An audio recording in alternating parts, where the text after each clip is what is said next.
لا يوجد مسيحي يقال له يعرض الكلام، تعرض الفكرة، تعرض العبادة على الإنجيل ويرفض، أو على الكتاب المقدس ويرفض. لا يوجد.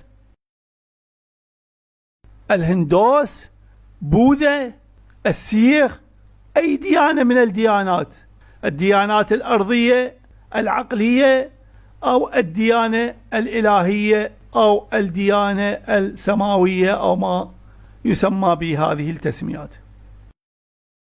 لا يوجد من يستنكف من كتابه، لا يوجد من يخاف من كتابه.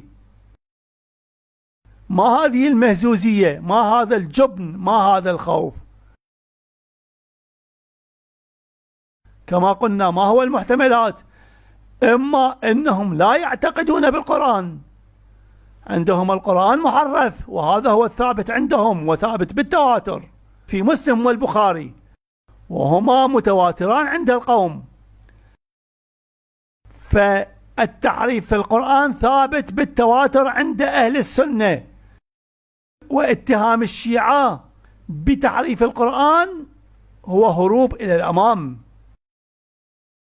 فالشيعة يوجد المحك معهم في تراثهم، وضع أئمة أهل البيت سلام الله عليهم المحك المائز المميز، جاءوا سلام الله عليهم بالعرض على القرآن وانتهى الأمر.